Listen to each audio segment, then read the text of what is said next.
Andrei paced the kitchen in a rage. He paced from corner to corner like a caged tiger. Anastasia watched her husband silently, perched on the edge of her chair. She knew it was best not to interfere now, to let him talk. No, can you imagine? The man turned sharply to face his wife. Lyuda had completely lost it.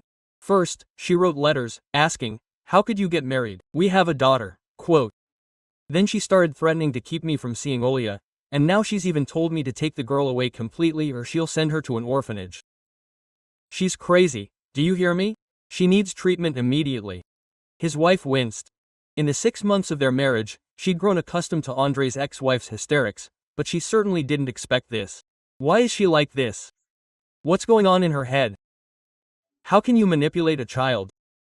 And so cruelly? The man sank heavily into his chair. You know, she was always strange. When we got married, everything seemed fine. Then Olya was born, and suddenly Lidka was completely different. She'd cry for days, then laugh for no reason. The doctors mentioned postpartum depression. My husband gave up. I put up with it for 5 years.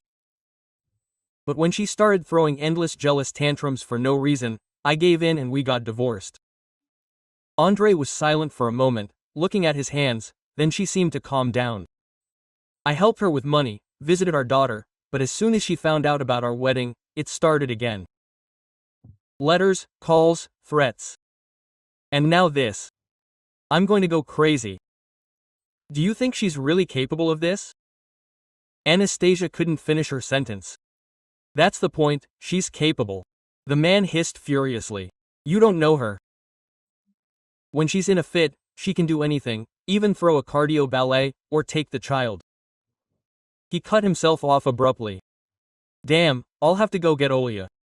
Of course I will. The woman gently placed her hand on her husband's shoulder. We'll manage. You have a beautiful daughter. You don't understand. I didn't want this, not at all. We just started living together, and now everything's falling apart. But that's not the worst part. Olya is the spitting image of her mother. The same red curls, freckles, green eyes. Every time I look at her, I see Lyuda. I can't stand it, you understand? I can't stand it, I hate it. And not because I want to hurt her, but because she's a continuation of the one I don't want to see even in my worst nightmares. Anastasia remained silent. She understood that her husband was going through a very difficult time, but how could she allow an innocent child to suffer because of her mother's madness?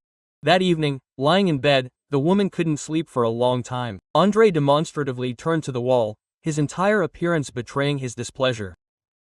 The wife stared at the ceiling, thinking about the innocent girl she'd only seen a couple of times. Quiet, shy, like a little sparrow. How are you living now, little one? How do you feel when your own mother threatens to send you to an orphanage, and your father refuses to take you? These thoughts brought tears to her eyes. She'd always dreamed of children, but she'd never had her own.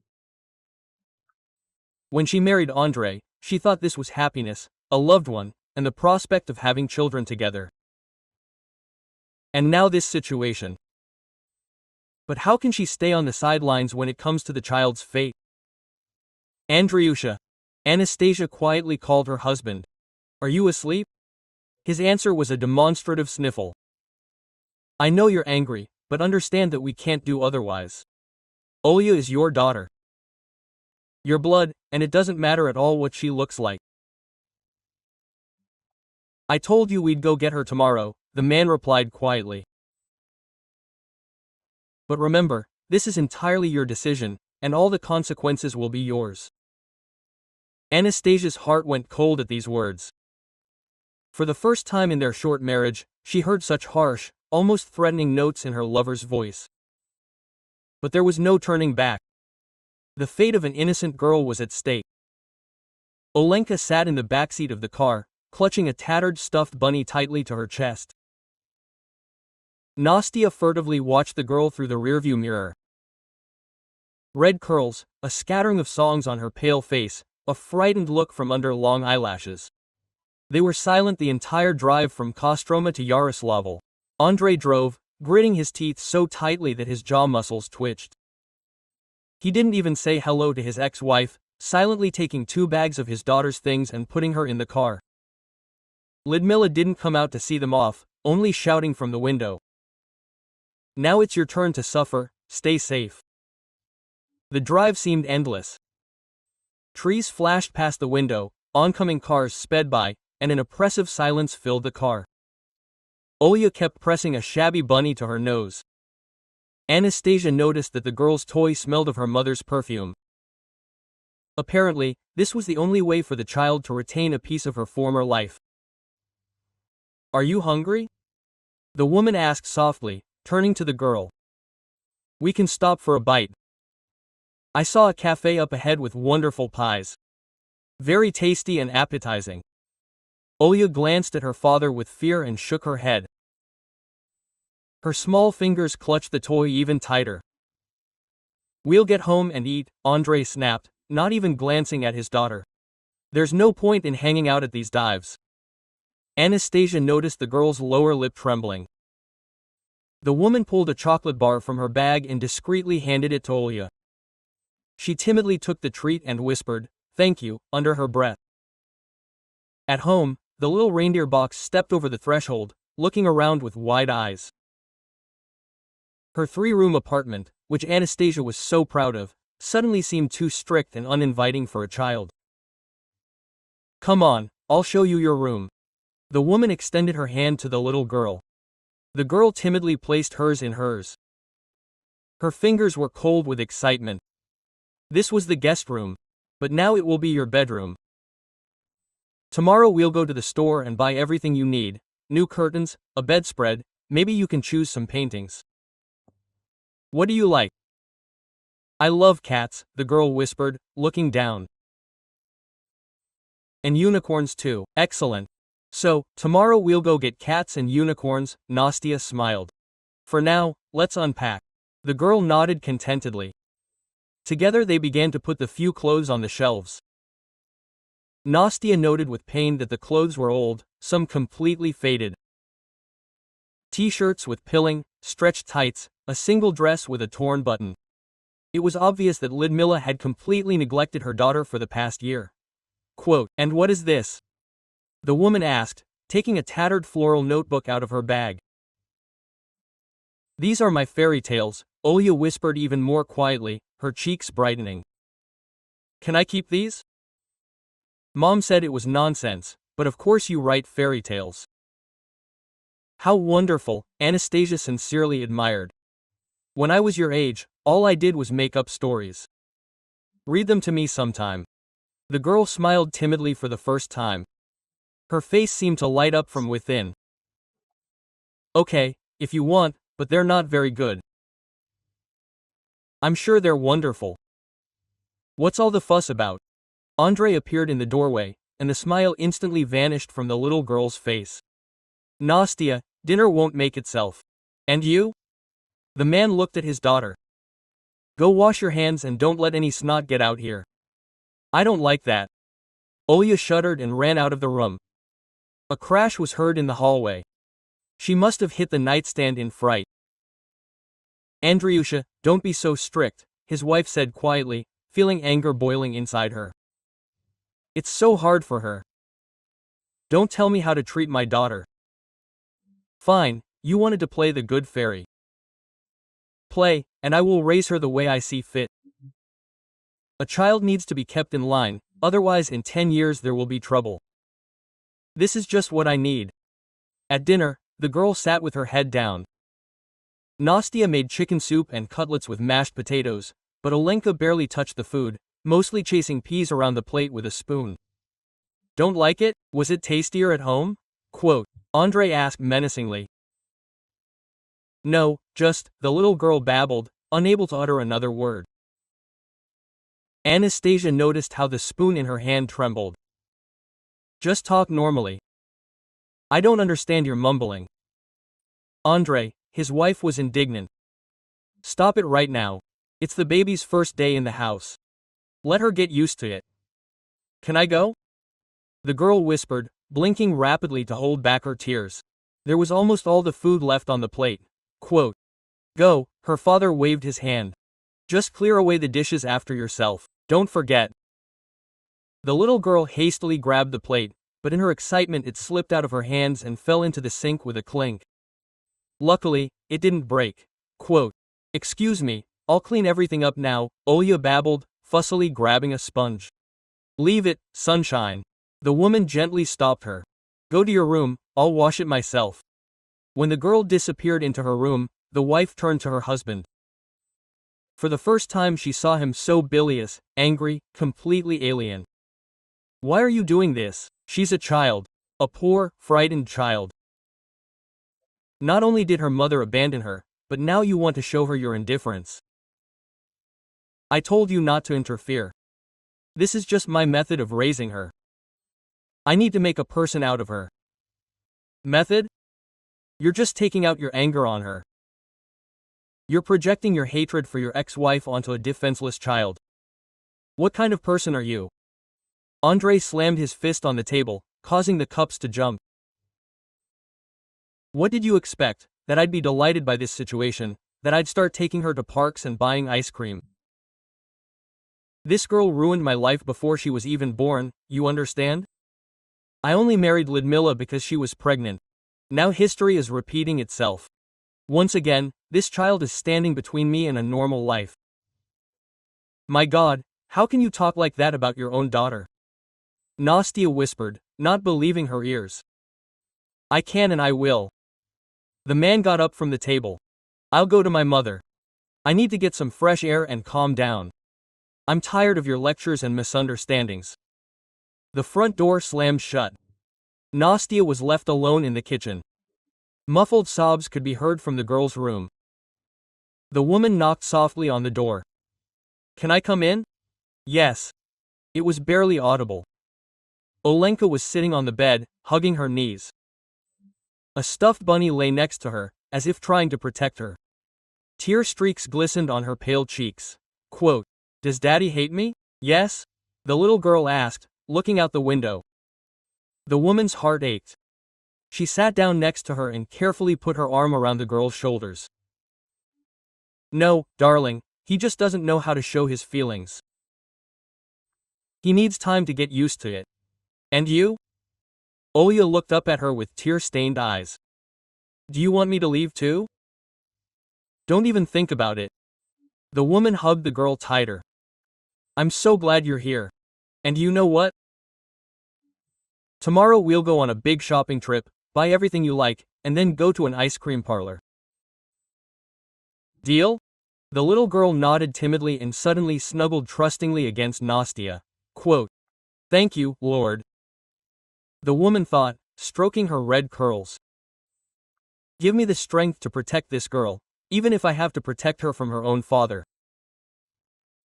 The old Audi bounced on the bumpy dirt road.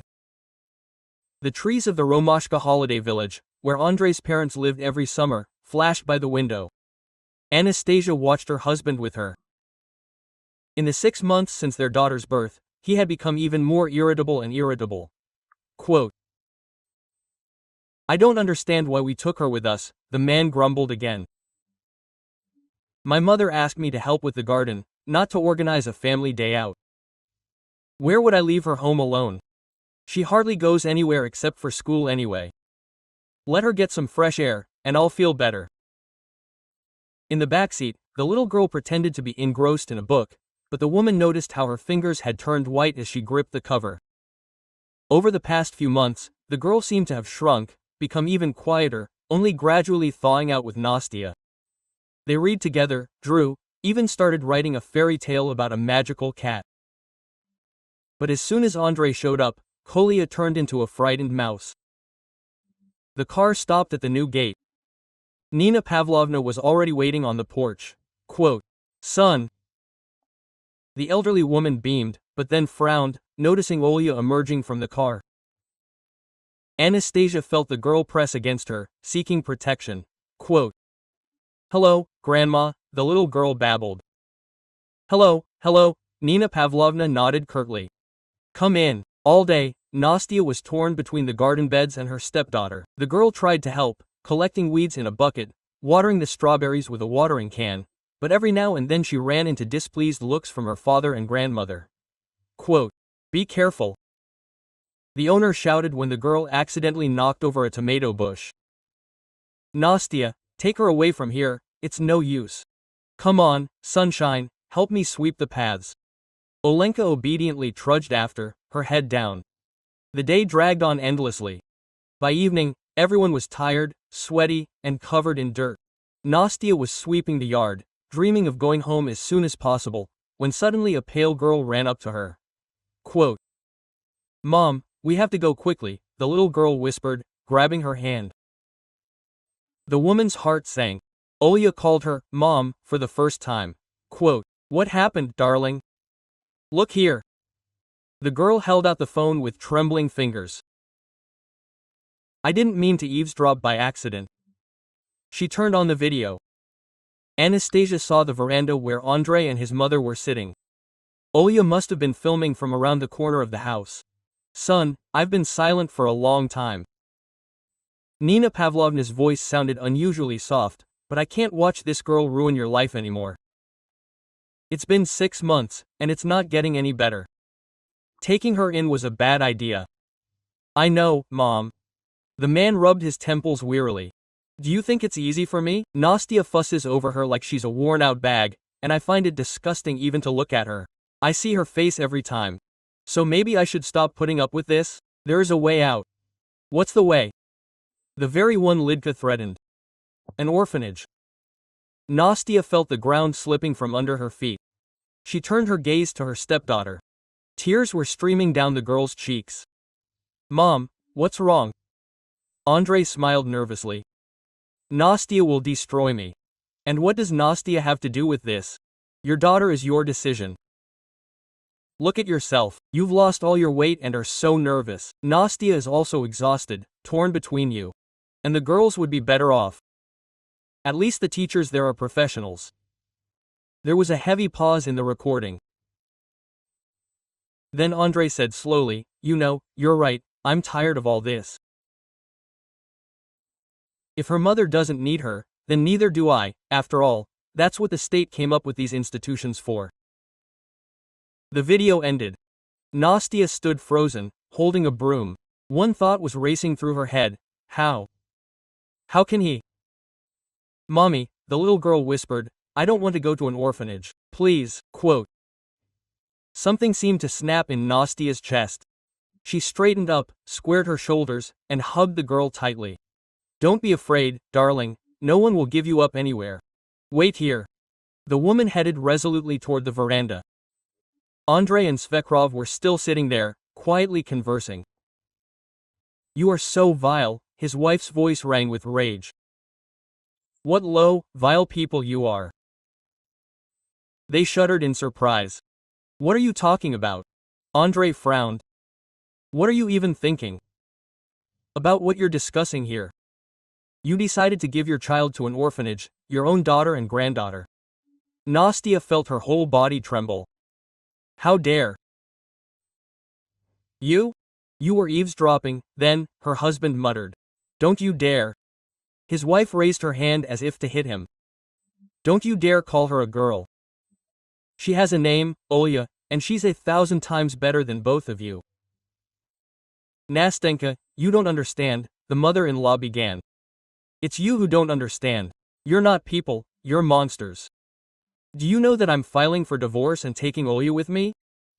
"What?" Andrei immediately jumped up. "How are you? Just like that.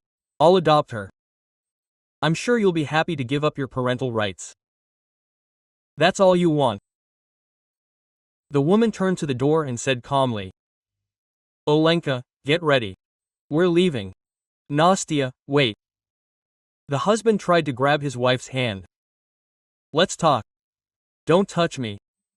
I hate being around you. I thought I loved a good man, but it turned out he was a heartless scoundrel." The girl was already standing at the gate with a backpack in her hands. Anastasia took her hand tightly. "Come on, darling, let's call a taxi and leave here forever." Quote. "What about Daddy?" the little girl whispered. "You don't have a daddy anymore, but you have a mommy who will never abandon you." They walked along the dusty road. The woman felt the little hand squeezing hers ever tighter. Behind her, she could hear Andre's screams and his mother-in-law's lamentations, but she didn't turn around. A month later, the divorce was finalized. Andre silently signed a waiver of parental rights. Apparently, that was what he really wanted. And 2 months later, Anastasia officially became Olya's mother.